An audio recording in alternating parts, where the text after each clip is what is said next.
que no quiere aprender. ¿Saben por qué? Porque el que no quiere aprender, el que no quiere cambiar, difícilmente te va a prestar atención.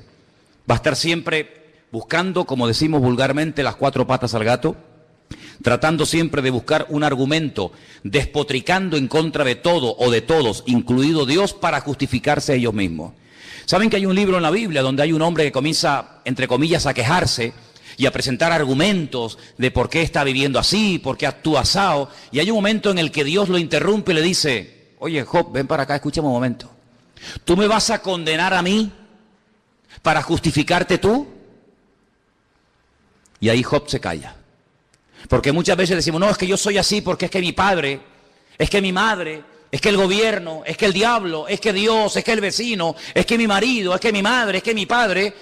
Siempre alguien tiene la culpa menos uno mismo. Y saben, lo tremendo de la palabra de Dios es que Dios no se casa con nadie. Y Dios siempre nos señala al centro del corazón y nos indica que podemos cambiar de país, podemos cambiar de marido, podemos cambiar por fuera, lo que tú quieras, pero hasta que tu corazón no cambie. Le puedes echar la culpa a quien tú quieras, pero tarde o temprano, si no es a los 20, será a los 30, si no a los 40, si no a los 80, si no a los 100, espero. Algún día tendrás que pararte y decir: yo también me he equivocado en la vida. No todo lo que he hecho, no todo lo que he dicho, no en todo lo que he creído he acertado. Porque no hay una persona perfecta, perfecta solamente es Dios. Hay un libro muy bonito, yo les recomiendo a todos. Generalmente es un libro que se recomienda mucho a los jóvenes, pero yo se lo recomiendo a todo el mundo. Y es el libro de Proverbios. El libro de Proverbios es sabiduría puesta por escrito, para que me entiendas, ¿no? Y hay uno de los proverbios que dice: hay caminos que al hombre le parecen derechos, pero su fin son caminos de muerte. Hace muchos años escuché una anécdota de un padre que en la cama, ya agonizando, llama a su hijo y le dice: hijo, te voy a dar lo único que me ha quedado para que lo puedas heredar. Y le da un supuesto diamante de incalculable valor y le dice: mira, este diamante que tú hoy estás heredando de mí, yo lo heredé de mi padre y él del suyo. Y es algo que ha ido pasando de generación en generación. Este diamante no tiene valor, es de incalculable valor. Nunca lo vendas, nunca te deshagas de él, es una joya familiar. Bueno, el padre muere, pasan los años y el chico se ve en una terrible necesidad económica hasta el punto que tiene que recurrir a la venta del famoso diamante. Cuando llega un joyero, a un experto tasador de diamantes, lo observa, echa una carcajada y le dice: esto es falso, esto no vale nada. Le dijo: no me diga eso, mi padre me lo dio a mí, fue la herencia que mi padre me dio, y esto viene de generación en generación. Y el joyero dice: mire, yo no estoy cuestionando la herencia de su padre, ni la buena intención de sus antepasados, pero yo le vuelvo a repetir que esto no es un diamante. Esto es un cristal en forma de diamante, esto es falso, esto no es de verdad. El diamante no se rompe, y si quiere le hago la prueba. Y dice, y le hace así, ¡pam!, le pega un martillazo y se rompe el diamante en 20.000 pedazos. Conclusión, moraleja, estuvieron creyendo durante generaciones en algo falso, creyendo que era algo verdadero, hasta que llegó el momento de demostrarlo. ¿Saben que en cierto sentido a mí y a muchos de los que estamos aquí nos pasó lo mismo? ¿En cuántas cosas creímos durante años, creyendo que eso era lo auténtico, lo verdadero? ¡Qué suerte tuvimos de haber nacido en el país en el que nacimos y de haber recibido la herencia espiritual o religiosa de nuestros antepasados! Porque era un honor creer en aquello. Y cuando comenzamos a comprobar las tradiciones, nuestras creencias a la luz del manual de la Biblia, nos llevamos las manos a la cabeza y dijimos: Dios mío, bendito sea tu nombre. Creímos durante años y practicamos en cosas que no eran así, que no están ni en la Biblia. Es más, hasta las prohíbe la Biblia, porque son cosas erróneas, mandamientos humanos, que se han ido reforzando, ¿verdad?, de generación en generación. Pero como alguien dijo, tarde o temprano usted tendrá que comprobar sus creencias, amigo. Tarde o temprano usted tendrá que decir: oye, ¿esto es la verdad o es mentira? Tarde o temprano usted tendrá que decir: Dios mío, ¿estoy en la verdad o he heredado una tradición, pero no una relación, una experiencia personal con Dios? Y eso nos ha pasado a muchos de los que estamos aquí. Pero claro, no leíamos la Biblia, como la inmensa mayoría de los seres humanos que no leen la Biblia. La Biblia es un libro caducado, un libro, sabe Dios, como me dicen algunos, lleno de errores. Y yo les digo, deme uno. Yo llevo más de 35 años leyendo la Biblia ahora, todos los días, y no he encontrado ni una. Y mira que me he esforzado en buscarla, ¿eh? La Biblia es un libro perfecto, es la palabra de Dios, está llena de promesas, transforma la vida. Es un mapa, es una brújula, es el GPS que Dios le ha dado a la humanidad para que no se pierda, para que no se tuerza. Ay, si ahora en Grecia, en vez de estar buscando soluciones humanas, fueran a la Biblia, Señor, ¿qué tenemos que hacer para salir de este callejón sin salida en el que nos hemos metido? Ay, si las naciones y los políticos dejaran su arrogancia y su soberbia a un lado, y esa fe que han depositado en filosofía o en libros escritos por seres humanos normales y corrientes, comprobaran a la luz de la palabra de Dios qué cambios económicos, qué cambios espirituales tienen que tomar, el mundo sería una balsa de aceite.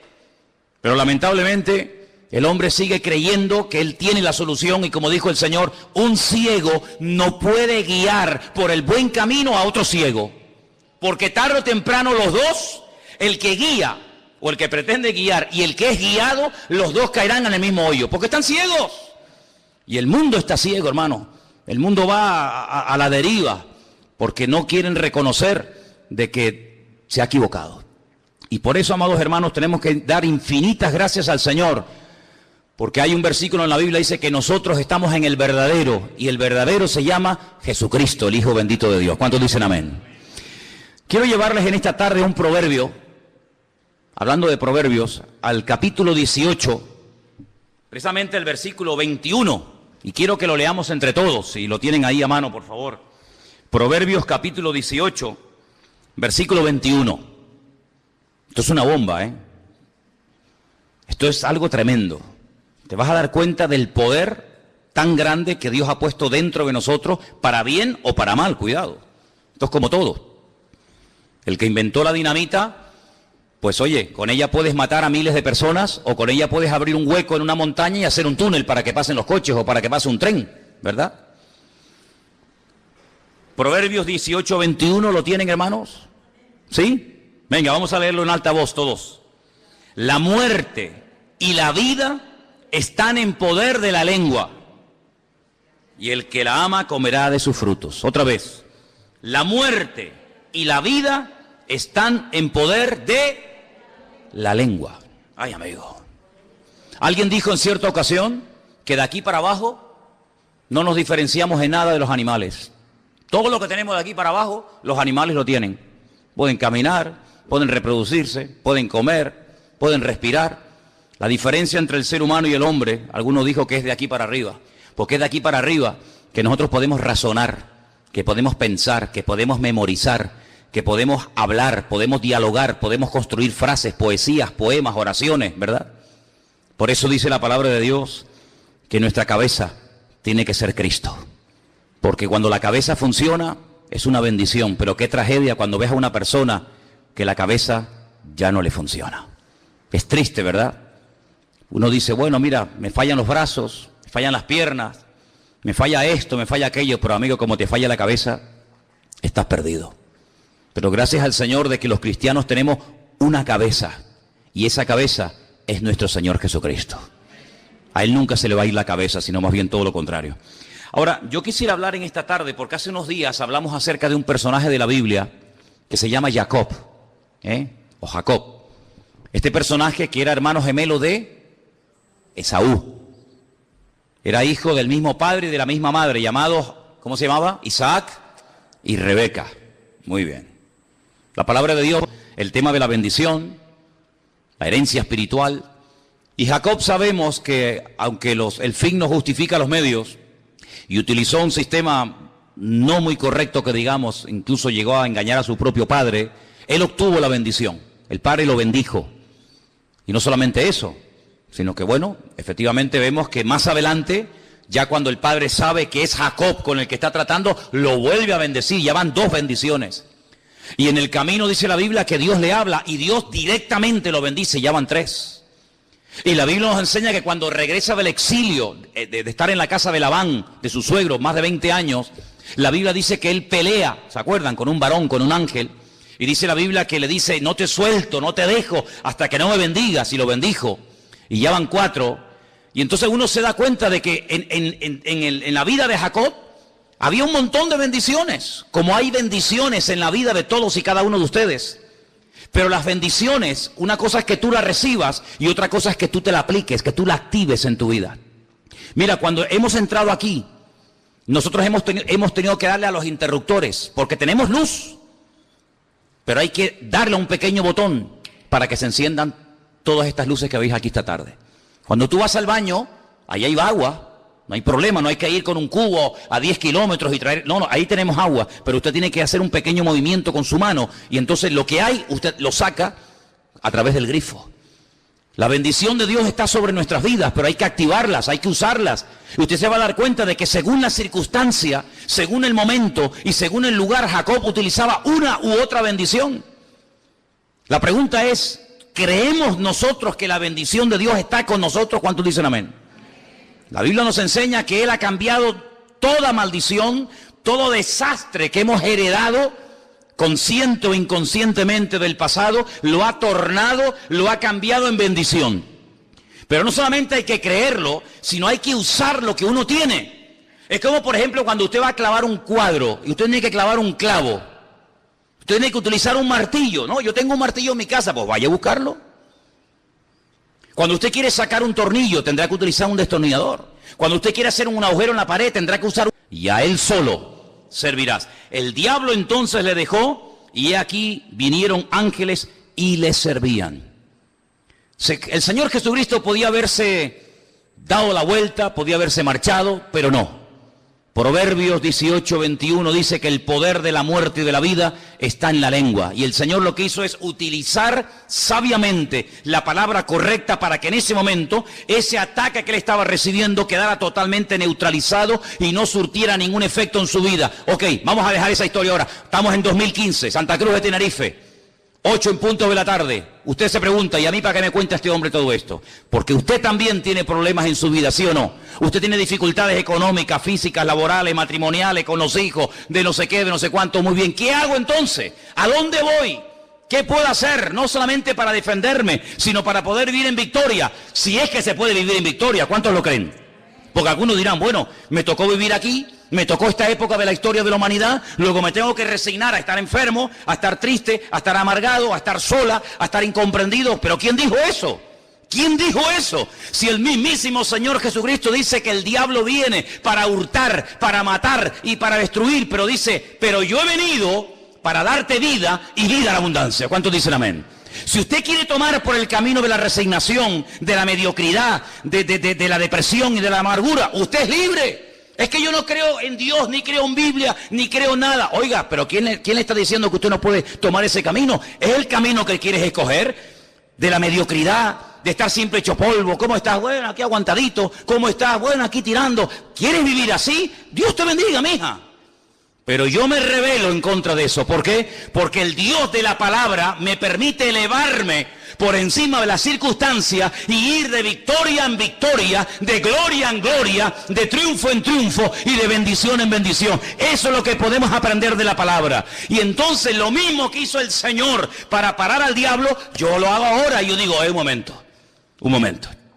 Me viene el desánimo. ¿Aquí no le ha venido algún día un desánimo? ¿Hay alguien aquí que alguna vez se ha desanimado? ¿Sí? Bueno, pues nada, hay un día bueno y un día malo. Como dice la gente, una de cal y una de arena. ¿Quién dijo eso? ¿Quién dijo eso? Como dijeron aquellos, no, lo importante es participar. Eso es mentira. Lo importante es ganar. Usted va a la Olimpiada 4 años entrenando, preparándose, no como esto, no como aquello, no cojo grasa y hago ejercicio y me levanto temprano y no me emborracho y duermo bien. ¿Para qué? No, para ir a participar.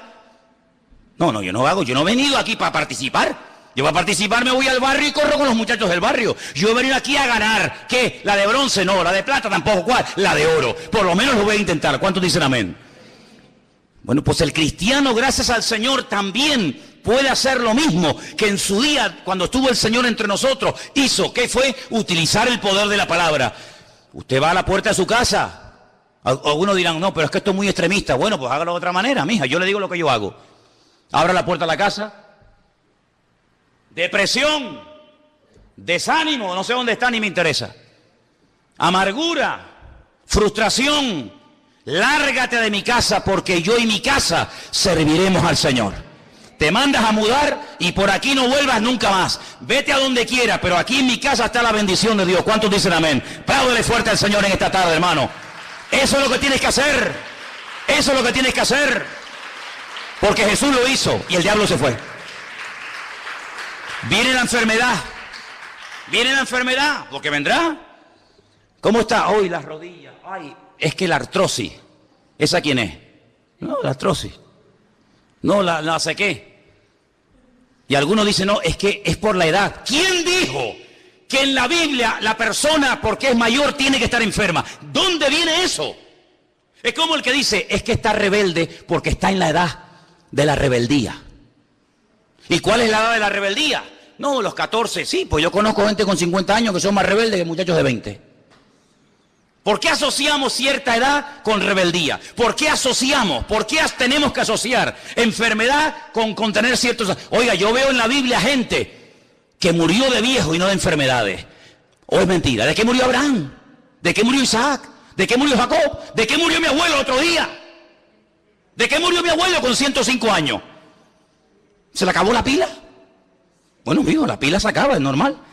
Pero nunca tuvo una enfermedad, nunca lo operaron de nada, ¿no? Oiga, pues yo le he dicho al Señor, Señor, si tú eres el Señor y eres mi pastor y tú eres lo que quieres lo mejor para mi vida, yo quiero que toda enfermedad, tú, Señor, si es tu voluntad, la quites de mi vida. Y quiero estar hasta el último minuto de mi vida sin dolores y sin enfermedad. Usted dice, eso es imposible. Al que cree, todo le es posible. ¿Cuántos dicen amén? Al que cree, todo le es posible. ¿Usted lo cree?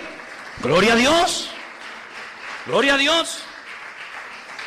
Oh, es que la economía, es que está la cosa muy fea, no hay trabajo, no hay... Otra vez estamos con lo mismo, otra vez con lo mismo. Vamos a ver, usted se encuentra con un señor en la calle que no cree en Dios, que no se congrega en la iglesia, que no lee la palabra. Le pregunta, ¿cómo está? No, mal, fatal, uy, que el gobierno, que no sé qué, que lo otro, que tal. Te encuentras con un cristiano, ¿tú cómo estás? Uy, fatal, porque... Y yo digo, oye, ¿qué diferencia hay entre este y este? ¿Cuál hay la diferencia? Que este va aquí a una iglesia llamada Centro Vida Nueva y el otro no va a ninguna o va a la iglesia católica. ¿Qué diferencia hay? Ninguna. ¿Cómo que ninguna, amigo?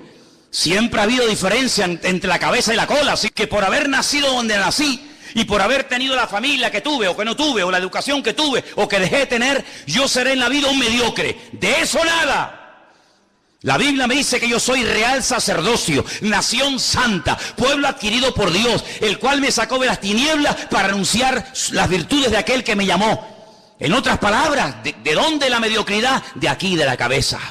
Y les digo algo, hasta que usted no cambie su forma de pensar, usted no va a cambiar su forma de hablar. Y hasta que usted no cambie su forma de pensar y de hablar, usted no va a cambiar su forma de vivir. ¿Cuántos dicen amén? Entonces, comience a activar la bendición. ¿Qué bendición tenemos dentro? Bueno, vamos a leerla. Vamos a ir a Números. Vamos a ir a Números. El otro día se la dije. Vamos a repasarlo otra vez, por si la han olvidado. Números capítulo 6. ¿Se la saben de memoria? Sí, el que dijo amén, que la diga. Se la saben de memoria, ¿verdad? Número 6, versículo 23. Número 6, 23. Vamos a leerla juntos. ¿La tienen? Habla a Aarón y a sus hijos. No les oigo. Habla a Aarón, no les oigo, Habla a Aarón y a sus hijos y diles: así bendeciréis a los hijos de Israel. Párate. Así bendeciréis. Esta es la fórmula. Así tienes que bendecir a tu marido cada día, a tu mujer, a tus hijos. Así. Léelo conmigo. En vez de Jehová, diga el Señor. Dígalo así. El Señor te bendiga y te guarde. El Señor haga resplandecer su rostro sobre ti y tenga de ti misericordia. El Señor alce su rostro sobre ti y ponga en ti paz. ¿Sois capaces de aprenderos esto de memoria? A ver, primera frase. El Señor te bendiga y te guarde. El Señor te bendiga y te guarde. Otra vez. El Señor te bendiga y te guarde. Otra vez. El Señor te bendiga y te guarde. Ya está. Segunda. El Señor haga resplandecer su rostro sobre ti. ¿Cuál era la primera? El Señor te bendiga y te guarde. Segunda. El Señor haga resplandecer su rostro sobre ti y tenga de ti misericordia. Tercera, el Señor alce su rostro sobre ti y ponga en ti paz. ¿Hay alguna cosa mala aquí en estos versículos que usted haya leído? Que todo te vaya mal, que vayas para atrás como el cangrejo, que pierdas el trabajo, la salud, la mujer, los hijos. ¿Hay algo negativo aquí? Oye, yo todo lo veo buenísimo. Que el Señor te bendiga. Dios, pues si el Señor me bendice, la bendición de Dios es la que enriquece el alma. El Señor te bendiga y te guarde. ¿De guarde de qué? Dígame algo que nos tiene que guardar el Señor. De lo malo, de la enfermedad, de tropiezos, de accidentes. Ah, amigo. Es decir, sí, de todas esas cosas negativas. Es decir, si el Señor me bendice, a continuación me va a guardar. Luego, aunque viva un santero encima de la puerta de arriba de mi casa, yo no le voy a tener miedo a él. Él me va a tener miedo a mí. No, es que todas las noches matan gallinas y echan sangre. A mí como si mata un elefante. Me tiene sin cuidado. ¿O no le metimos una paliza a todos los santeros cubanos que fueron a destruirnos la iglesia del Puerto de la Cruz? Salieron con el rabo entre las patas. ¿No se acuerdan ustedes o qué? Vamos a destruirte a ti, a tu mujer, a tu familia y a tu iglesia. Le dije, ¡ah, que no! Así le dije a aquel, ¡ah, que no! Te vas a ir aquí dividido y arruinado. Y todavía están corriendo. ¿Y saben dónde me lo encontré? En el aeropuerto de José San Martín, se llama, ¿no? El aeropuerto allá. Allí me lo encontré en Cuba. Fíjate a lo lejos que lo mandamos. Del Puerto de la Cruz lo mandamos para allá, para Cuba. Allí estaba. Ahí encuruñado, ahí pagando los dólares para poder salir del país. Arruinados se fueron, porque el Señor nos guarda del maligno, de los demonios, de las enfermedades, de las maldiciones. Me da igual, mataron gallinas, mataron pollo, mataron pavo, pusieron velas negras, pusieron coco, un desperdicio. Al final, ¿para qué? Para nada. Porque el Señor nos guarda de todo peligro, de lo que conocemos y de lo que ignoramos. ¿Cuántos dicen amén? Hay gente mala que ora en contra de nuestros hijos, que ora en contra de la obra, que ora en contra de los pastores, en contra de los matrimonios, en contra de nuestra salud. Da igual, que hagan lo que quieran. El Señor me protege y me guarda. Dice Salmo, en paz me acostaré, asimismo dormiré, porque solo tú, Señor, me haces vivir confiado. ¿Cuántos dicen amén? ¿Miedo de quién? ¿De quién tiene usted miedo? ¿Miedo de qué? Seguimos. El Señor haga resplandecer su rostro sobre ti. Es decir, que si el Señor resplandece su rostro sobre mí, voy a estar siempre en luz. Nunca voy a estar en oscuridad, en tinieblas, asustado. Olvídese de eso. Que tenga misericordia el Señor. Que alce su rostro sobre ti y te conceda la paz. Esta era la bendición que una vez al año todas las tribus de Israel tenían que ir a Jerusalén, para que cuando salía el sumo sacerdote de la presencia del Señor, extendiera sus manos sobre el pueblo, y allí estaba la gente con los ojos cerrados, inclinados, y allí decía el Señor, decía el sacerdote, Yebereja Donai Bishmereja, Yaira Donai Panaj Aleja Bijuneca, Yisá Donai Panaj Aleja Beyaseleja Shalom. Y con esa bendición se iban hasta el año que viene, tranquilos, seguros. Allí vivía el filisteo, allí el amorreo, allí el cananeo, allí el jebuseo. No caía ni una hoja de un árbol. Tranquilos, allí se morían los ganados, aquí parían las ovejas, hermano, pero una cosa terrible. Allí había sequía, muerte. Aquí había agua en abundancia. Mire, ustedes saben, yo llevo más de 10 años viajando todos los años a Israel, en varias ocasiones. Usted cruza una calle, no le hablo de 20 kilómetros. Usted está en este lado, seco, muerta, aquí no crece, hermano, ni la mala hierba. Cruza la calle, hay una bendición alucinante. ¿Por qué? Porque allí está la bendición de Dios y aquí no está la bendición de Dios. Usted lo puede ver en la Biblia, en Egipto. Allí había tinieblas, aquí la gente comía y saltaba y brincaba en la casa porque estaba la luz y la presencia del Señor. Allí se morían los animales, aquí no paraban de parir. Allí abortaban, aquí no abortaba nadie. Porque Dios siempre ha marcado una diferencia entre el que cree en Él y le obedece y entre el que no cree y le rechaza. ¿Por qué? Porque la bendición de Dios está dentro, pero usted tiene que activarla con la forma como habla. Entonces, cuando usted se levanta por la mañana, hoy el Señor me va a bendecir, hoy el Señor está conmigo, los dolores se marchan, las enfermedades se van, la depresión se larga. ¿Por qué? Porque soy más que vencedor en el nombre de Jesús. Ahora una cosa, pero esto funciona, inténtelo, pruébelo. Es que yo no creo en eso, yo tampoco creía. Pero no solamente decir, sí, bueno, está muy bonito, está muy interesante. No, es que yo no estoy aquí para que usted me aplauda ni me diga qué bonito y qué interesante. A mí no me interesa su opinión. Yo estoy aquí para ayudarle a usted y para enseñarle a vivir por encima de las circunstancias. Y da igual si vive en Corea del Norte, en Cuba, en Japón, en Norteamérica, me da igual. Nuestro Dios está por encima de todo eso. Y podemos vivir en paz y podemos dormir tranquilos y podemos tener la bendición de Dios. ¿Por qué? Porque Él no cambia. ¿Cuántos dicen amén? Por eso, amado hermano, hay que activar la bendición. ¿Cómo se activa? Hable. Cuando le preguntan ¿cómo está? Ya empezamos mal. ¿Qué significa? ¿Eso qué significa? ¿Cómo está, hermana? Bueno, hace así. Bueno. ¿Pero qué? ¿Pero eso qué es? Pregúntenle a Cristiano Ronaldo, pregúntenle a Messi, ¿cómo está? Aquí jugando en el Real Madrid, ganando 20 millones de euros al año, con 17 coches de lujo, Ferraris, casas, helicópteros, aviones, bueno, aguantadito.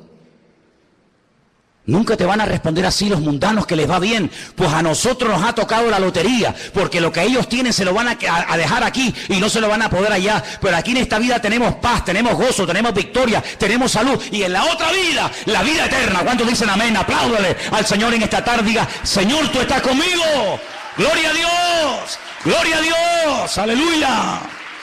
¿Saben lo que dice la Biblia? Léalo en Deuteronomio 28. Los de la calle, los del mundo vendrán a preguntarte a ti, a pedirte ayuda, y no tú tendrás que ir a ellos. Así de claro. Porque estaremos siempre arriba y nunca estaremos abajo. Ahora, eso es lo que a mí me atrajo de los cristianos. A mí no me atrajeron sus canciones. A mí no me atrajeron las canciones de esta gente. A mí no me atrajo un libro negro que un señor llevaba allí y se llamaba pastor. A mí eso no me atrajo. A mí lo que me atrajo, yo digo, Dios, pero una de dos, o están locos o tienen algo que yo no tengo y me gustaría tenerlo. Esa era mi conclusión. O están locos como cabras y se creen sus mentiras y por eso están como en el mundo de Yupi, o realmente el loco soy yo y ellos tienen algo que a mí nunca me enseñaron ni lo pude conseguir en ninguna parte. Y le dije a Dios, Dios mío, ayúdame, yo quiero cambiar, yo quiero conocerte, yo quiero vivir en paz, yo quiero vivir todo, que yo me quite los demonios que tengo encima, quiero dormir, quiero quitarme esta cosa que tengo encima, y Dios lo hizo. Y hasta el día de hoy el Señor no me ha fallado. Así que active lo que lleva dentro con la forma como habla. No permita que el diablo le atrape la forma de hablar, porque el poder de la vida o de la muerte está en la lengua. ¿Cómo está? Bien. Y su matrimonio en bendición. Y tus dolores, mis dolores, yo no tengo ningún dolor. El Señor está conmigo como poderoso gigante. Y tu depresión, no sé, se mandó a mudar, no sé por dónde anda, ni me interesa. Mira, y la artritis, no sé, la mandé a mudar, está en Alaska dando vueltas por allí buscando a uno, a mí no me va a atrapar. Cuando el profeta Ageo, léalo en la Biblia, es un libro chiquito, lo lee en 10 minutos. Cuando el profeta Ageo llegó un día a la ciudad de Jerusalén y vio a todo el mundo deprimido, amargado, vio a los agricultores quejándose y le dijo, ¿pero qué les pasa? Dice, es que sembramos y sembramos y sembramos y cuando llega el tiempo de la cosecha no cosechamos nada. Qué interesante. Cuando llegaban los ganaderos y les decía, ¿por qué están ustedes todo el día quejándose? Dice, porque cuando llega el momento de parir las ovejas, las cabras, las vacas, se mueren todas. No tienen fuerza y se mueren en el parto. Entonces comenzó a averiguar y se dio cuenta de que el país estaba en un estado de desánimo, de depresión, todo salía mal. Dice, trabajaban, pero era como si tiraran todo por un hueco. Y Ageo, que era un hombre de Dios, dice, aquí pasa algo, esto no es normal. Esto no es la vida de un creyente. Esto no es la bendición de Dios. Esto no es lo que Dios nos ha prometido. Dice, oye, vengan para acá. Cuando ustedes salieron del cautiverio en Babilonia, ¿se acuerdan? Sí. Salieron ya hace 16 años. ¿Qué hicieron con todo el dinero? ¿Qué hicieron con todo el material que los reyes paganos les dieron para construir, o reconstruir, mejor dicho, el templo de Jerusalén, la casa de Dios en aquel momento? ¿Qué hicieron con todo eso? Dice, bueno, no, hábleme claro. Dice, nosotros no hemos reconstruido la casa de Dios. ¿Ah, no? No. ¿Ah, que no habéis movido ni un palo para construir el templo de Jerusalén? No. Pero mire, ¿y tú dónde vives? Y él veía las casas y la vida que se estaba pegando a aquella gente. Se habían gastado todos los recursos para ellos. Y Ageo le dice, pero ¿por qué no habéis movido ni un solo dedo para levantar la casa de Dios?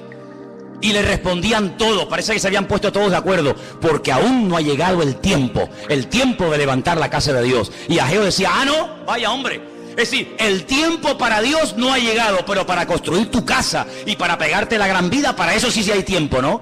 ¿Cuánta gente hoy en día Lo invitas al culto. Hoy nos pasó. Y la gente te dice, es que yo no tengo tiempo para esas cosas. Ah, no tienes tiempo. No tienes tiempo para esas cosas, pero tienes tiempo para lo tuyo y para esto y para aquello.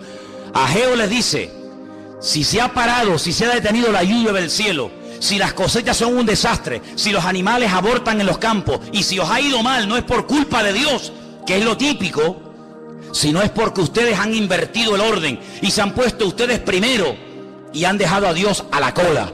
Háganlo al revés. Háganlo al revés. Inténtenlo. Dedíquenle tiempo a Dios. Suban al monte, cortan madera, comiencen a construir la casa de Dios. Y algunos decían, sí, pero la casa, el templo que le vamos a construir a Dios no se va a comparar con aquel maravilloso templo que Salomón construyó en su época. Y el profeta le decía, sí, pero no se preocupen.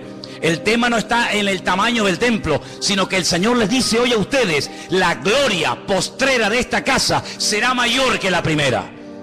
Y entonces el profeta Ageo lo que está tratando de enseñarle al pueblo en aquel tiempo era, tienen que cambiar el chip, mi hermano, tienen que cambiar la forma de pensar, la forma de hablar, porque el poder de la vida y de la muerte, ¿dónde está? ¿En el bolsillo? ¿En el banco? No, está en el poder de la lengua.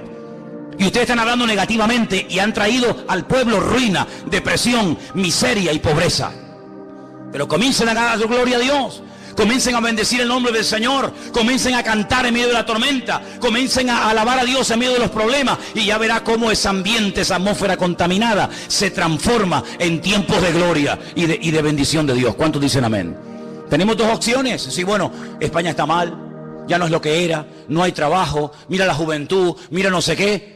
Pero bueno, para eso no hay que ser muy listo para hablar así. Pero es que a mí no me interesa eso. Yo no estoy aquí para ser parte de la masa y terminar hablando como ellos. Yo estoy aquí para decir que mi Dios es más poderoso que cualquier circunstancia negativa o cualquier problema. ¿Por qué? Porque vendrán contra nosotros, pero el que está en nosotros es mayor que el que viene contra nosotros. ¿Cuántos dicen amén?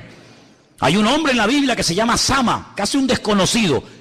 Algunos dirán, nunca le he oído. No, ya, seguramente que no.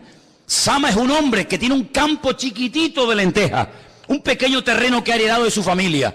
Él está trabajando un día en el campo, ve venir a los soldados y todos los agricultores, todos los compañeros salen corriendo y Sama se queda allí, saca la espada y se pone a pelear y le dicen, pero ¿cómo es posible que tú te hayas jugado la vida por un pequeño terreno insignificante lleno de lentejas? Dice, porque este es el terreno que Dios me ha dado. Dice que se le quedó pegada la espada en la mano, formaba parte el brazo de la espada o la espada del brazo. En otras palabras, lo que Dios te ha dado, defiéndalo, no tires la toalla, no te rindas. Ese hijo no lo entregues a la muerte, ese matrimonio, ese cuerpo que Dios te dio, pelea, activa la bendición de Dios. No te resignes diciendo, bueno, ahora esto es lo que me ha tocado. No, ¿cómo que es lo que me ha tocado? Yo solamente acepto y recibo lo que mi Dios me manda. Y lo que no viene de Dios lo rechazo y lo echo fuera en el nombre de Jesús. ¿Cuántos dicen amén? Y llegaré un momento en el que tendré para prestar a los demás. Usted dice, dígalo conmigo. Si lo cree, si no lo cree, cállese la boca. Yo creo, Señor, más fuerte. Yo creo, Señor, que tú me bendecirás tanto que podré ayudar a otras personas. Porque tu bendición está conmigo. Ahora dígalo usted solito. Yo creo, Señor, ahí fuerte, que tú me darás tanto y me bendecirás tanto que podré ayudar al que está en necesidad. ¿No te gustaría? No me digas que no es más bonito dar que recibir, porque el que recibe es porque está necesitado. El que da es porque le sobra. Bueno, ¿a cuánto le gustaría vivir dando siempre a los demás? Pues dígalo ahora. Proverbio dice, el poder de la vida o de la muerte, el destino está en su boca. Señor, yo declaro que quiero vivir dándole a los demás. ¿Cuántos dicen amén? ¿Usted quiere vivir sano? ¿De verdad? Pues dígalo conmigo. Yo declaro, Señor, que mi cuerpo, que tú lo has creado, estará sano y fuerte hasta el último día de vida, en el nombre de Jesús. Pues mire, hermano, y usted dice, pero no puede ser tan fácil. Por eso la gente no se lo cree, porque es muy fácil. Y por eso la gente hace locuras, y usted ve que se crucifican, y que se dan con un látigo, y van caminando por acá, porque parece que lo difícil, lo duro, lo que tiene que pagar un precio una persona, es lo verdadero y lo fácil. Pero claro, déjeme que le diga algo, nos resulta tan fácil porque la parte difícil, la parte dura, ya la hizo Él. ¿Cuántos dicen amén? Si quieren hacemos al revés. Ustedes son crucificados, ustedes son torturados, ustedes son apaleados, pero el Señor dijo no, déjenme la parte difícil a mí y yo les dejo a ustedes la parte fácil. Pero somos tan cabezones y tan orgullosos que ni siquiera a veces la parte fácil estamos dispuestos a hacerla. Active la bendición de Dios en su vida. Leía estos días algo muy interesante. Imagínese un negocio que para que usted gane algo de dinero tiene que invertir mucho. ¿Es un buen negocio invertir mucho para ganar poco? Yo no conozco a nadie que diga, voy a invertir 10.000 euros para ganar 500. Permítame, usted es un naval. ¿No es un buen negocio invertir 500 y ganar 10.000? ¿Sí o no? Ah, amigo. La gente trabaja 12 horas diarias para ganar algo poquito, y ahora con lo que usted ha ganado, usted puede comprar horas, usted puede comprar tiempo. Es un mal negocio. Trabajar mucho para ganar poco es un mal negocio. La Biblia me indica bíblicamente invertir poco para tener mucho. ¿Creen que la Biblia hablará de eso? Sí. ¿Cuánto tarda un hombre en nacer un hijo? Hablemos claro. No, un segundo no, mía. No, tampoco. Eso vamos. Un hombre tarda muy poco en hacer un hijo, ¿sí o no? Poco, ¿no? No, 5 días. Ya, Superman. Un hombre tarda muy poco en hacer un hijo. ¿Y una mujer cuánto tarda en hacer un hijo? 9 meses.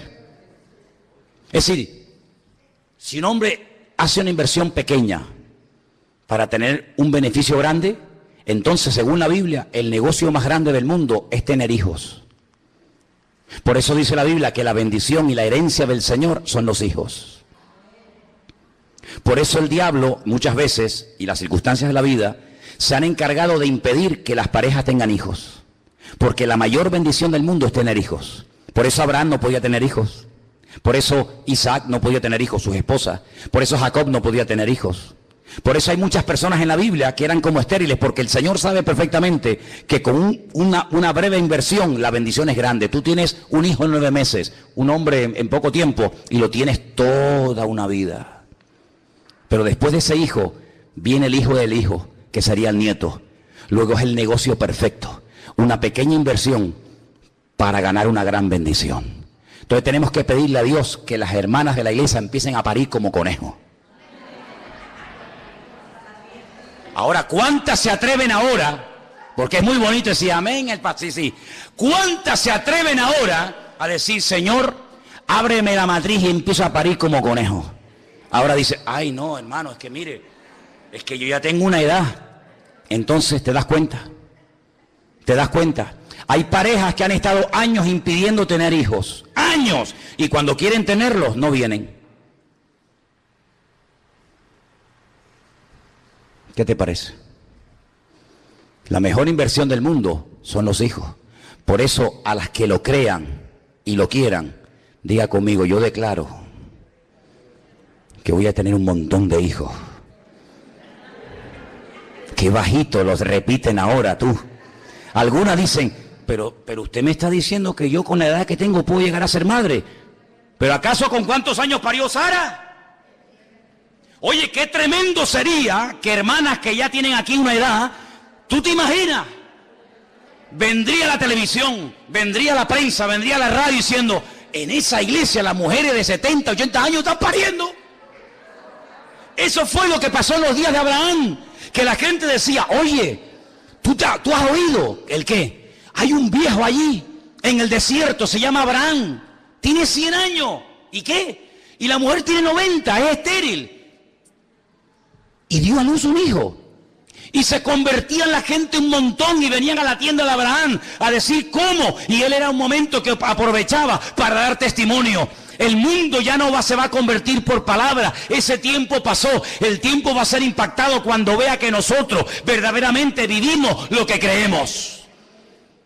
Y amados hermanos, ¿cuántos años estuvo Isaac ¿Cuántos años tuvo Isaac y Rebeca esperando tener hijos? Un montón de años, hasta que un día oraron, y cuando oraron el Señor abrió la matriz y comenzó a parir. Entonces, amado hermano, yo pongo este ejemplo como podría poner cualquier otro, pero no permita, no se resigna a decir, bueno, esto es lo que me tocó. No, lo que me tocó no. Mi Dios es un Dios productivo, mi Dios es un Dios de salud, mi Dios es un Dios de paz, mi Dios es un Dios de prosperidad. No, pero es que yo siempre he vivido de una forma mediocre. Pues rebélese en contra de eso, caramba. Rebélese en contra de eso. Porque la bendición de Dios es tuya, no es algo que es una lotería. Bueno, a mí no me tocó, a él sí le tocó. No. La Biblia dice en el libro de los Hechos que en la iglesia primitiva no había ningún necesitado. Pero bueno, serían poquitos, no me digas poquitos. Mire, empezaron con 120. Un día predica Pedro, se convierte en 3.000 personas. A los pocos días se convierte en 5.000. ¿Cuántos van ya? 8.120, que eran poquitos. Dice, y no había ningún necesitado entre ellos. En una masa de 8.000 no había ningún necesitado. Pues no. ¿Y cómo puede ser que en una iglesia de 40 haya tantos necesitados? Y en una masa de 8.000 no hay ningún necesitado. Algo así aquella gente que tenemos que comenzar a hacer nosotros. Y es activar la bendición de Dios. Mi familia va a ser una familia bendecida. Mis hijos, los más bendecidos del mundo. Mi cuerpo, un cuerpo sano. Hermano, yo digo una cosa, esto tiene dos opciones. O lo creo o no lo creo. No hay término medio. Bueno, no sé. Bueno, usted decide hoy. Mi obligación es compartir la palabra, darle la enseñanza. Esa es mi obligación. La suya, aceptarla o rechazarla. Usted está en su pleno derecho. Pero yo y mi casa serviremos a Dios. Pero no de cualquier manera. No arrastrándonos ni mendigando. Porque el rey David dijo, yo fui joven y ahora yo ya soy mayor, he envejecido. Y nunca he visto a un justo desamparado ni a su descendencia mendigando comida por las calles. Y el Dios de David, el Dios de Abraham, el Dios de Pablo, el Dios de Moisés, es nuestro Dios. ¿Cuántos dicen amén? Moisés tenía 120 años. Bueno, le vuelvo a repetir, mi abuelo murió con 105 hace un par de semanas. Moisés, que murió con 120, pues tenía 15 años más que mi abuelo. Tampoco es una diferencia abismal. Y dice la Biblia que Moisés subía al monte Sinaí sin ningún problema, dice, y nunca perdió la vitalidad y nunca perdió la fuerza. Moisés con 120 años tenía más fuerza y más vitalidad que muchos hoy en día con 15 y con 20 años. Dios se la mantuvo. Y yo digo, Señor, si tú le permitiste a un viejito de 120 años como Moisés tener esa vitalidad, dámela a mí también. Yo le he pedido al Señor vitalidad. Ustedes dirán, pero bueno, es que ahora porque la edad que tiene, no, es que me da igual. Es que tener vitalidad con 30 años no es ningún milagro, ¿no? Correr y saltar con una edad joven, eso lo hace cualquiera. No, pero yo quiero tener vitalidad, y quiero tener fuerza, y quiero tener ilusión, y quiero tener fe, y quiero estar como un roble hasta que me vaya de esta tierra. Y hermanos, yo les digo una cosa. Hoy el Señor nos pone delante de nosotros el tipo de vida que a partir de ahora vamos a comenzar a vivir. No, yo me conformo con sacar un 5 en los exámenes. Tú lo has dicho, eso es lo que tendrás. No, Señor, yo quiero marcar una diferencia en la universidad. Que digan, ¿y este quién es? ¿Este? No, esta es una evangélica de esas. Dios, pues marca una diferencia. No, yo me conformo con 4 notitas. Yo, do, re, mi, fa. Ay, la otra no me sale. Pero yo con 4 me conformo. Así te quedarás toda tu vida, como un mediocre, como uno del montón. Pim, pam, pim, pum, ya no sabe más. ¿Y puedes hacer pan? No, porque no sé. No, Señor. Yo quiero que tú me des sabiduría. Mira, yo no sabía hablar en público. Yo era medio tartamudo, aunque ustedes no me lo crean, ¿eh? Ustedes dirán, no, este era tartamudo. Pues, ¿cómo será el que habla? Yo le dije al Señor, a mí me da vergüenza hablar en público. No me gusta estar rodeado de gente. Prefiero estar siempre solo, a mi aire. Pero claro, Dios me hizo pastor y tú imagínate. Y le dije, pues si tú quieres que sea pastor, enséñame a hablar. Enséñame a compartir. Dame la gracia de poder compartir tu palabra, porque encima tengo que hablar de algo que ignoraba. Señor, enséñame a tocar la guitarra. Señor, enséñame a hablar inglés. La palabra del Señor, lo siguiente, presten atención a lo que dice ahí nuestro Dios. Jueces 11:40.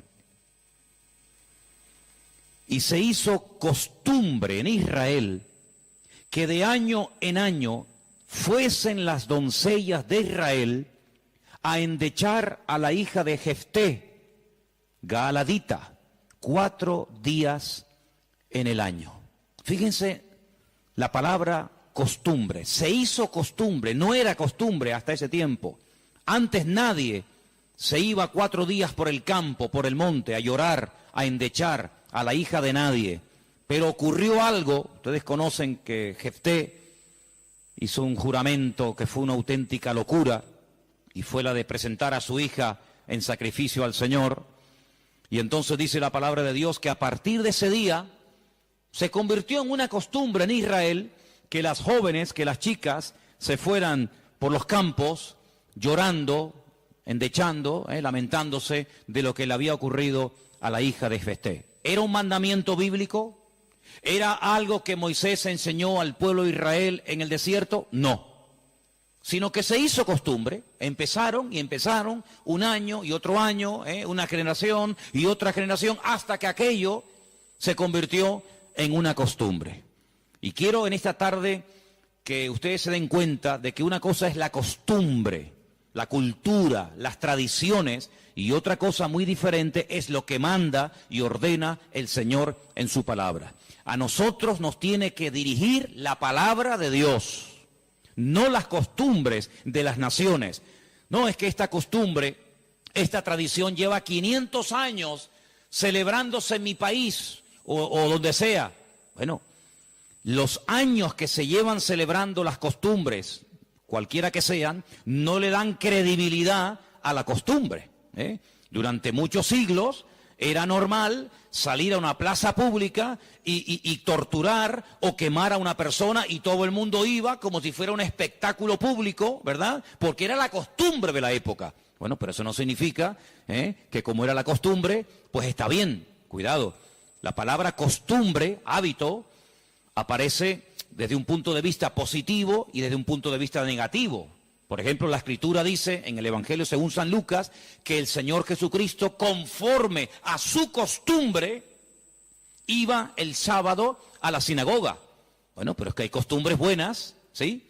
Y hay costumbres malas. En este caso era una costumbre que no tiene nada que ver con la palabra, pero como ya la gente lo hacía, pues el otro lo hacía y el otro lo hacía, y yo creo que ya después de años ni la gente sabía realmente el origen de esa costumbre, pero ya como que formaba parte de la cultura de la época. Quédense con ese detalle. Nos vamos al libro de Isaías, capítulo 2. Libro de Isaías, capítulo 2, versículo 6. Y dice lo siguiente, un texto, por cierto, muy interesante. Isaías 2, versículo 6.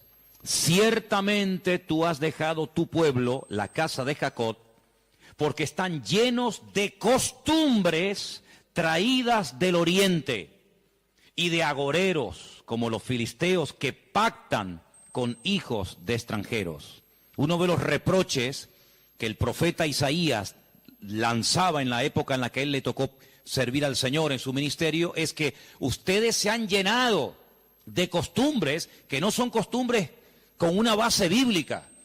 No son costumbres basados en un mandamiento de la Escritura, sino en costumbres, como dice aquí, importadas, traídas de Oriente, que no tienen nada que ver con ustedes. Por ejemplo, aquí en España, país en el que vivimos, pues se ha metido con una fuerza tremenda una fiesta, que era una costumbre de pueblos paganos, dicho sea de paso, que se ha celebrado hace poco, la famosa fiesta de Halloween, y tú estudias la historia de nuestros pueblos, aquí hay hermanos de otros países de Latinoamérica, y Halloween no tiene absolutamente nada que ver con la cultura latina, absolutamente. Halloween no tiene nada que ver ni con Argentina, ni Uruguay, ni Venezuela, ni Cuba, ni España, son costumbres importadas, costumbres que no tienen nada que ver con nuestra cultura, pero a base de repetirlas y practicarlas un año y otro año, como que ya forman parte de una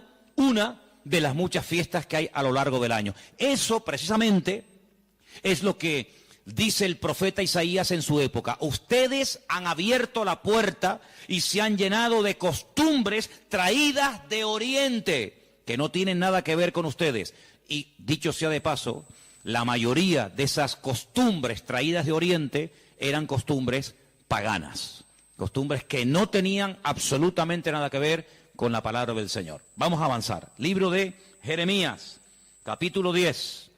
Jeremías, el capítulo 10, leemos lo siguiente, versículo 3. Jeremías 10, versículo 3. Miren qué texto tan interesante. Porque las costumbres de los pueblos son, ¿qué dice ahí? Vanidad. Vanidad de vanidades, decía el predicador. Las costumbres de los pueblos son vanidad.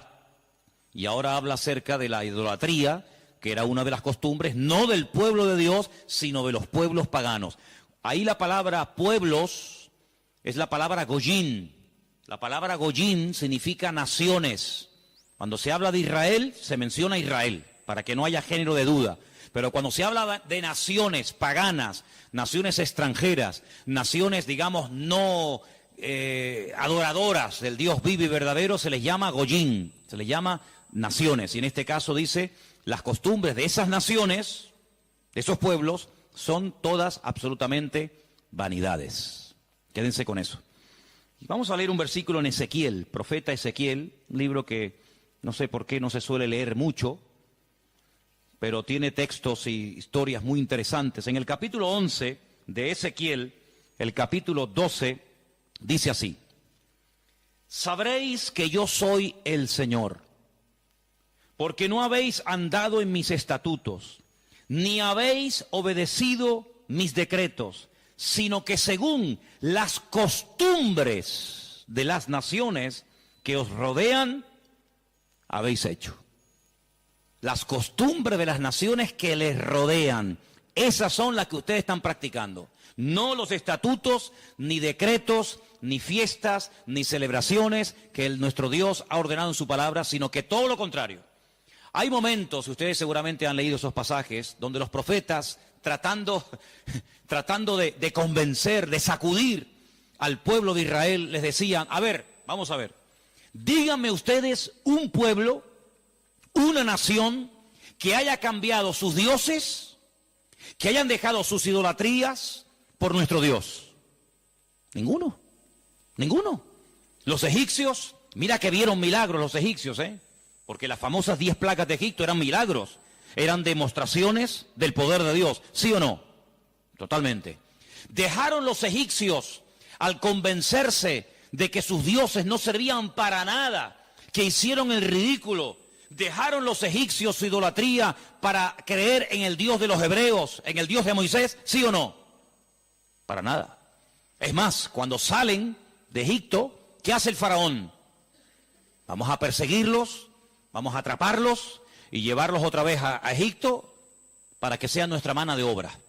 No se convirtieron, no se arrepintieron. Y mira que vieron la gloria de Dios, un río lleno de sangre. Bueno, eso es algo tremendo. Cruzaban la calle y allí la gente tenía luz y alegría y vida. Y a este lado, muerte, los animales se morían llenos de úlceras, llenos de llagas, miseria, pobreza, muerte. Oiga, aquí hay una diferencia. Esta gente pinta con sangre de cordero las puertas de la casa y no se muere nadie. Y nosotros, los poderosos egipcios, incluido el faraón, se mueren todos los primogénitos. ¿Te parece poca diferencia? Y así podríamos hablar de otras, ¿verdad? Se convirtieron, dejaron su idolatría por el Dios de Abraham, de Isaac y de Jacob. No. Daniel, en Babilonia, ¿cuántas veces vieron la gloria de Dios a aquella gente? Vieron a Daniel sobrevivir toda una noche y no ser atacado por los leones cuando lo metieron en el foso. ¿Se acuerdan, sí o no? Vieron a aquellos 3 jóvenes que les habían cambiado el nombre, que no se quemaron dentro del horno de fuego. ¿Cambiaron? ¿Recapacitaron? Ninguno. Dice, ¿cómo es posible que ustedes habéis podido comprobar que ninguna nación ha dejado sus dioses, su paganismo, para creer en nuestro Dios, y sin embargo ustedes sí lo han hecho? Dejaron al Dios vivo y verdadero para adorar a Moloch, a Milcón, a Astaroth, a Asera, a Baal. ¿Cómo puede ser eso? Pues eso fue lo que pasó. Ellos cambiaron al Dios verdadero por aquellos dioses, y dice el profeta Ezequiel en este pasaje, todo eso que habéis hecho son las costumbres de las naciones que les rodean, pero ustedes, en vez de influenciarles a ellos, que ellos se conviertan a ustedes, ha pasado todo lo contrario. Ustedes se han terminado convirtiendo a ellos. Han adoptado su forma de vivir, su forma de adorar, su forma de cantar, su forma de comportarse. Y esto es algo realmente increíble, porque esto no ha pasado nunca, nunca en la historia de la humanidad. Una nación ha dejado el paganismo, ha renunciado 100% a toda esa mentira y ha abrazado la fe única y verdadera. Sin embargo, ustedes tenían al verdadero y lo han abandonado.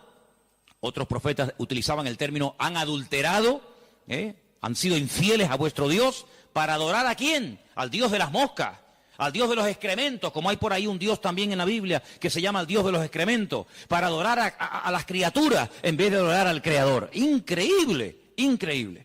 Entonces, los profetas que hemos leído, Jeremías, Isaías, Ezequiel y también en el libro de Jueces, dicen que todo eso, esas costumbres, son todas vanidades.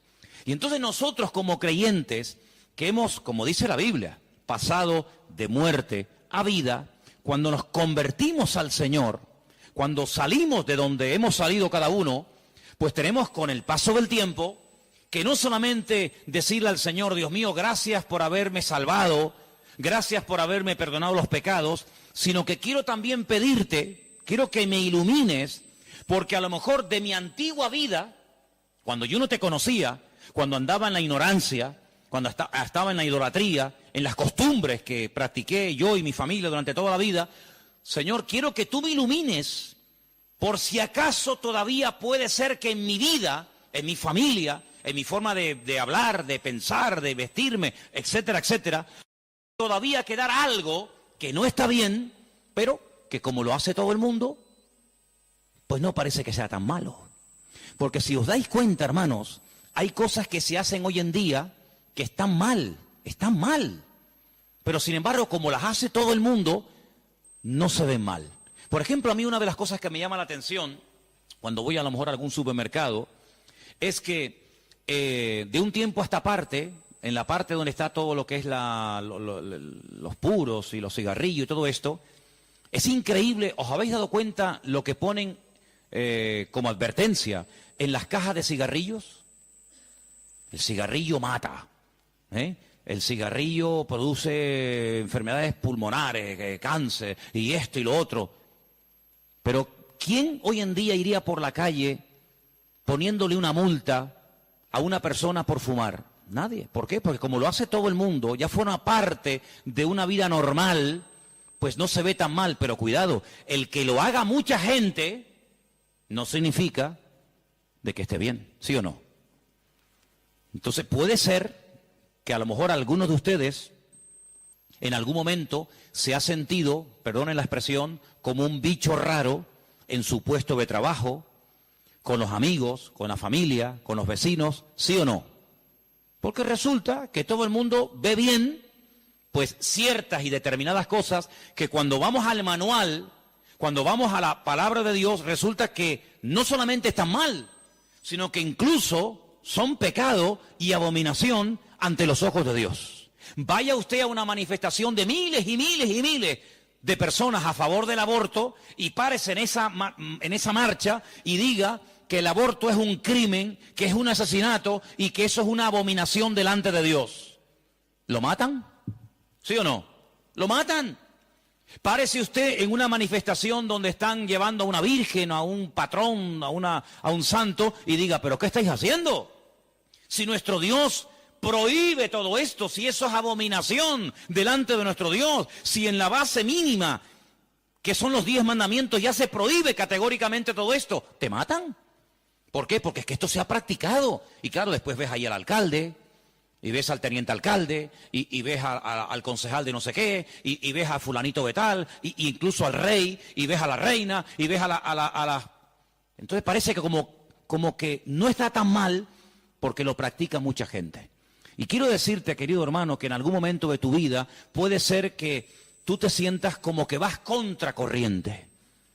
Como que la gente como que no te entiende y como que tú estás en otra frecuencia, en otra onda, y es como algo imposible de que lleguen a un entendimiento. Pero al fin y al cabo yo pregunto, hermanos, ¿nosotros a quién tenemos que agradar?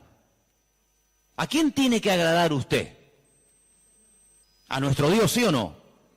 Bueno, pues si por agradar a Dios me pongo en contra de la familia, ¿estás dispuesto a pagar el precio? ¿Para qué te vas a bautizar? Con la edad que tú tienes. Si a ti ya te bautizaron tus padres cuando eras pequeñita, no lo pueden entender.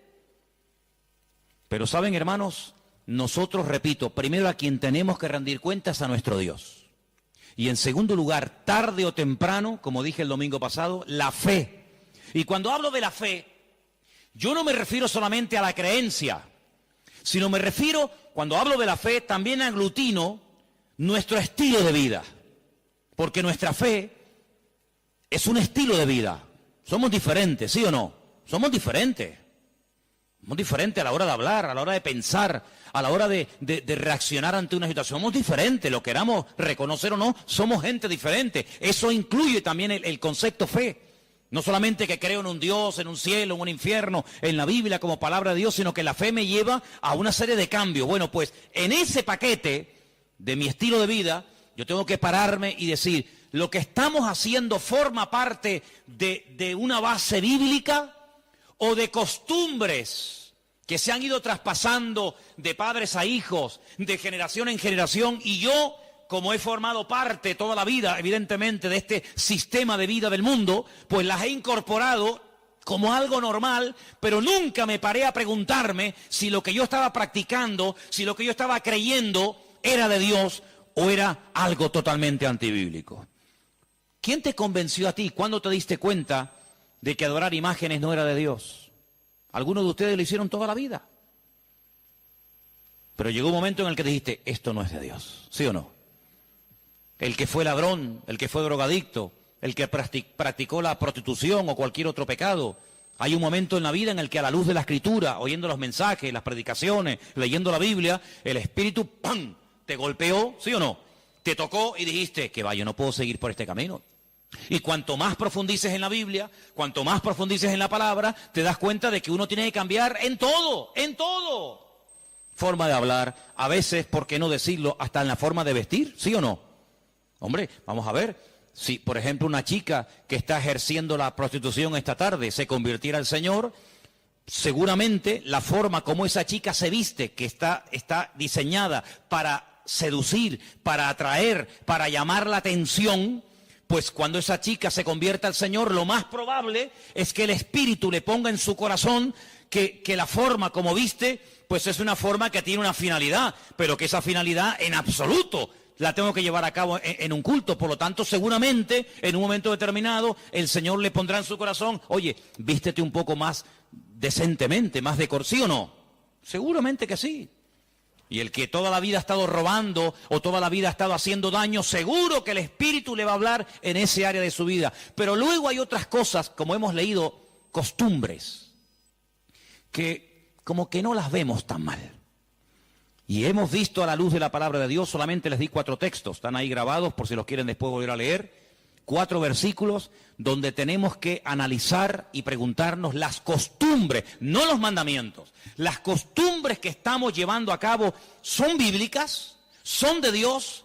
Y ahora vamos a pasar al tema que la gente nos pregunta mucho por internet. ¿Qué opinan ustedes acerca de estas fiestas navideñas? ¿Puede un cristiano? ¿No puede un cristiano? ¿Está bien esto? ¿Está bien aquello? Bueno, lo primero que tenemos que partir de la base es la siguiente. Nadie, absolutamente nadie, desde que el cristianismo o desde que Cristo vino a este mundo, y mira que lo han intentado, nadie sabe exactamente el día en el que nació el Señor Jesucristo. Nadie. A lo largo de la historia se ha especulado, incluso, si ustedes se meten a estudiar este tema, incluso algunos llegaron a predicar y a enseñar en sus respectivos congregaciones o ministerios que Jesús nació entre marzo y abril. Otros entre septiembre y octubre. Y así diferentes opiniones. Por lo tanto, partimos de la base de que, lógicamente, el Nuevo Testamento porque el Antiguo no te lo va a decir, porque no había nacido. El Nuevo Testamento en ninguna parte te dice exactamente el día en el que el Señor Jesucristo nació. Nadie sabe absolutamente nada. Sí sabemos que murió en una época en la que los judíos estaban celebrando una fiesta llamada la Pascua. Sí sabemos que hay una fiesta que nosotros la conocemos como Pentecostés, que su nombre original es Shavuot, la fiesta de las semanas, que el Señor la utilizó para que en esos días, en ese día concretamente, pues aquel grupo que había en aquella casa fueran llenos del Espíritu Santo. Eso sí lo sabemos. También podemos saber con exactitud que el Señor Jesucristo, la noche que fue entregado y en ese lapsus de entre una hora y otra, y fue a ser crucificado, se estaba celebrando la fiesta de los panes sin levaduras que se unía a la de la Pascua. Todo eso está clarísimo. Y sabemos pues cuándo hay que celebrar la fiesta de la Pascua y la fiesta de Pentecostés y la fiesta de los tabernáculos. Todo eso lo sabemos porque está estipulado en la Biblia. Y te dice, contarás desde tal día a tal día, tanta semana. ¡Pum! Y eso es matemático. Pero en cuanto al nacimiento de Cristo, la Biblia no nos da ninguna información exacta de cuándo nació. ¿Por qué? Porque en nuestra concepción, entre comillas, cristiana, cometemos un gravísimo error. Y es que Jesucristo nació en un contexto judío, no en un contexto cristiano. Jesús nunca fue a ninguna iglesia evangélica, él toda la vida fue a sinagogas. Jesús nunca practicó costumbres cristianas. Las costumbres que él practicó y su padre y su madre y sus antepasados eran costumbres judías, ¿verdad? Por lo tanto, para nosotros se comienza a contar desde el nacimiento del niño y dice, bueno, el niño nació el 2 de octubre. Pues al año que viene, el día 2 de octubre, el niño cumple un añito. ¿Sí o no? En la mentalidad judía no se cuenta el tiempo así. En la mentalidad judía, en el momento en el que la mujer sabe que está embarazada, en el que la mujer sabe perfectamente que sí o sí está embarazada, ahí se empieza a contar. No a partir del nacimiento a los 9 meses, ¿me entendéis? Por lo tanto, ya empezamos mal. Es como, por ejemplo, cuando nosotros decimos, bueno, ahora mismo aquí en Tenerife tenemos las 8 en punto de la noche. A las 12:01 será día viernes. Eso según nuestro calendario, según nuestra cultura, según la Biblia, ya es viernes. ¿Por qué? Porque en cuanto cae el sol y ya se puede ver, aunque sea una sola estrella en el firmamento, automáticamente ya estamos al día siguiente. Entonces dice, entonces todos al revés. Bueno, hay que saber estas cosas. Nuestro calendario gregoriano, inventado, mandado a hacer por un papa, tiene 365 días. El calendario bíblico tiene 360 días. Otro dato a tener en cuenta. ¿Qué te parece? Y así podríamos contar cantidad de detalles que cuando uno va a la palabra, uno tiene que conocerlos. Porque si no ya estás partiendo equivocadamente. Y entonces decimos, el nacimiento del niño marca el momento de su nacimiento y de su próximo cumpleaños. Te vuelvo a repetir, la vida en la cultura judía, en la cultura hebrea, se cuenta a partir de la concepción, no a partir del nacimiento. Ahora bien, tengo aquí algunos datos que les voy a leer en esta tarde, que son muy interesantes, pero primeramente quiero decir lo siguiente. No sabemos la fecha exacta del nacimiento de Cristo. No hay ni un solo ejemplo, ni uno solo. Si alguien sabe de alguno, por favor que lo diga ahora, o calle para siempre. No hay ni un solo ejemplo en el Nuevo Testamento de nadie que haya practicado el nacimiento de Cristo, que haya celebrado, mejor dicho, el nacimiento de Jesús. La única fiesta que nos obligó el Señor a recordar frecuentemente fue, dice, haced esto, háganlo en memoria de mí. Y cada vez que comáis este pan y cada vez que bebáis de esta copa, mi muerte estáis anunciando hasta que yo vuelva. Es una orden. Yo sé que hay movimientos cristianos o evangélicos que no practican esto de tomar pan y vino asiduamente, porque dicen que es algo simbólico. Bueno, yo solamente lo digo con todo mi respeto, no saben lo que se pierden. Y es una interpretación incorrecta. Yo creo que es bíblico y estamos todos de acuerdo, ¿sí o no? Que hay que partir el pan y el vino. Hombre, hay iglesias que lo hacen todos los domingos. Elena, por ejemplo, se crió en una iglesia que todos los domingos, sí o sí, todos los domingos a la mañana, se llama culto de comunión. Por eso, porque se da la comunión. Hay iglesias que lo hacen una vez al mes, otras iglesias una vez al año, etcétera, etcétera. Pero que hay que hacerlo, hay que hacerlo. Pero Jesús nunca dijo, los discípulos nunca dijeron, Pablo nunca escribió, Pedro nunca escribió, Santiago nunca escribió, ningún discípulo escribió, y también tenéis que recordar todos los años el nacimiento del Mesías. No. Mira, recordamos cuando partió el pan y el vino e inauguró el nuevo pacto. Recordamos su muerte, claro. Recordamos su resurrección. Recordamos la venida del Espíritu Santo en el día de Pentecostés. Recordamos un montón de cosas, pero bíblicamente no te puedo demostrar, no lo puedo hacer. Te estaría mintiendo. No te puedo demostrar bíblicamente que los primeros cristianos celebraban el nacimiento de Cristo. No lo hacían. Ni siquiera es un mandamiento de la Biblia el celebrar dicha fiesta. Entonces te estoy dando información para que lo sepas. La fecha exacta del nacimiento de Cristo no se encuentra registrada en el Nuevo Testamento. Ahora, el famoso día 25 de diciembre ha sido un día que en el mundo pagano, en el mundo greco-romano, ustedes saben que estaban los babilónicos, luego vinieron los medos persas, a continuación los griegos y después los romanos. El Antiguo Testamento, lo que llamamos vulgarmente Antiguo Testamento, termina con el imperio medo-persa. Pero cuando empezamos a leer el Nuevo Testamento, nos encontramos a los romanos. Y tú dices, ¿pero y los griegos? ¿Ves? La Biblia no te da información sobre los griegos. Pero entre el Antiguo y el Nuevo Testamento, que hay 400 años de silencio, ¿sabían eso, no? Nuestro Antiguo Testamento, ¿cuál es el último libro del Antiguo Testamento según nuestra Biblia? Malaquías.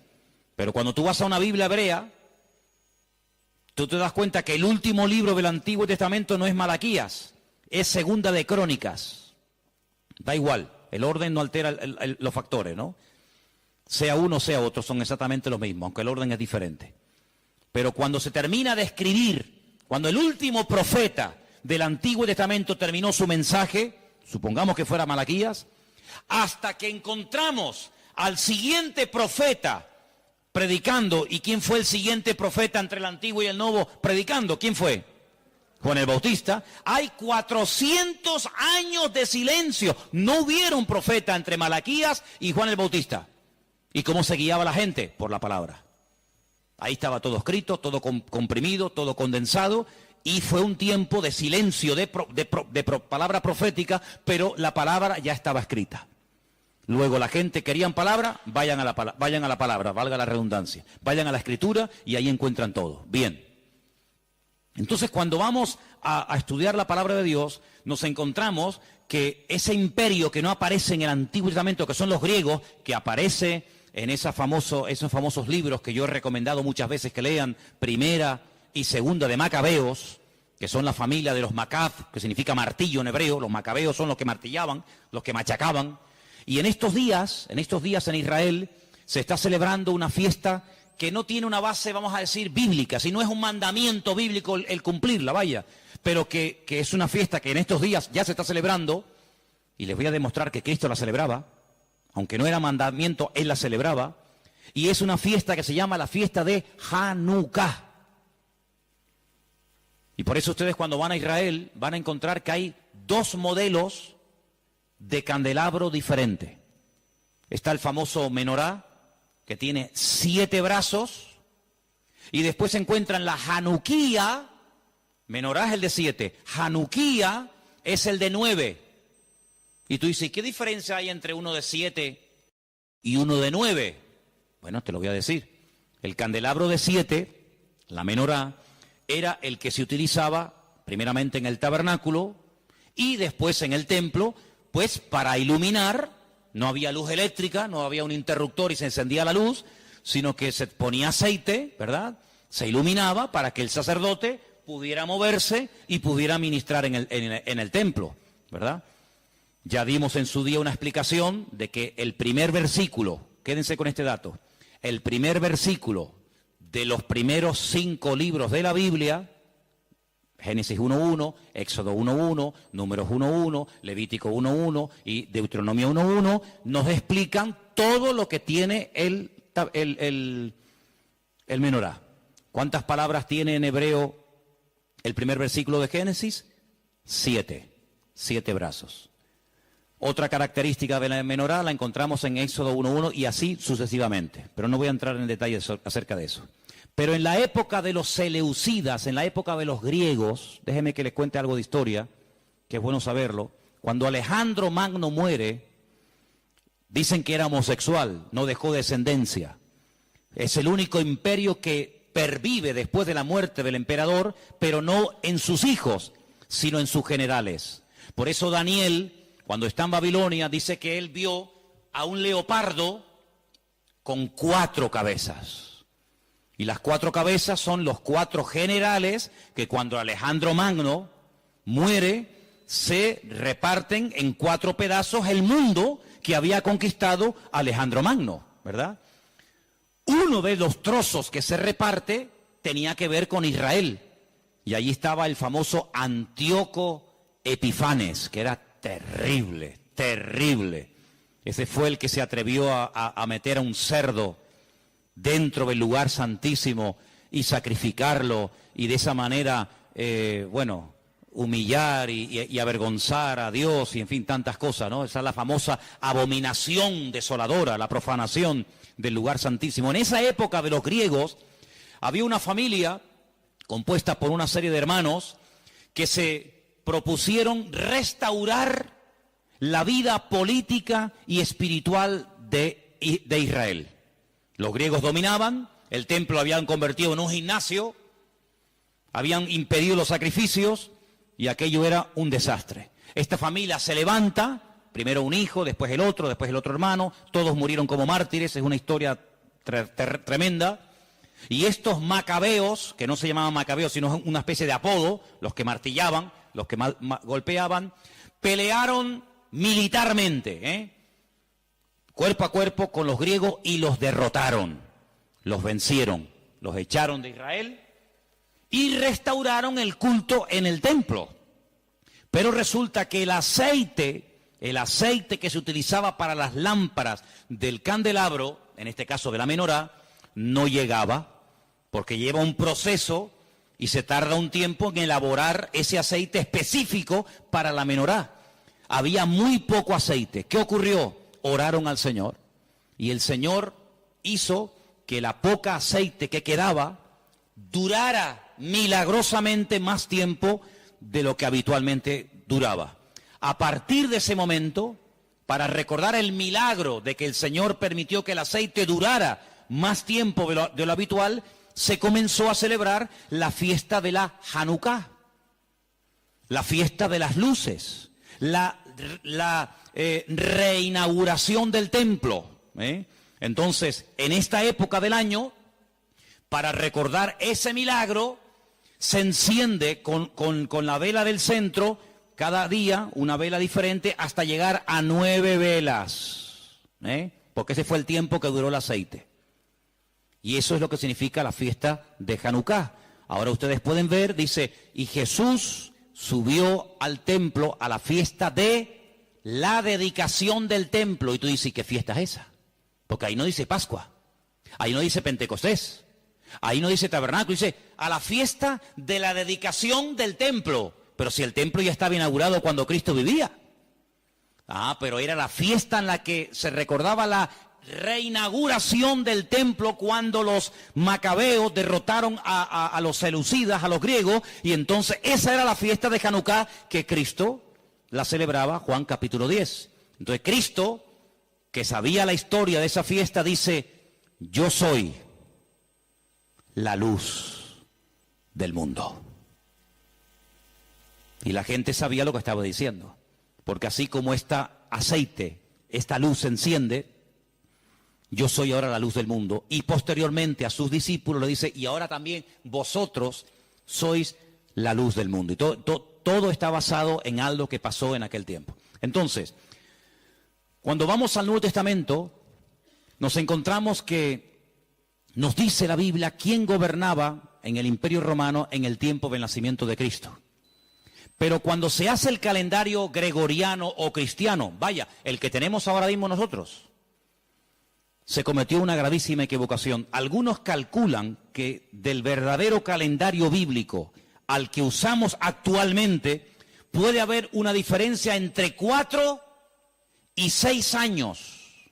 Es decir, que en vez de estar ahora en el 2015, estaríamos ahora 4 años o 6 años más de lo que estamos. Y eso es bueno saberlo.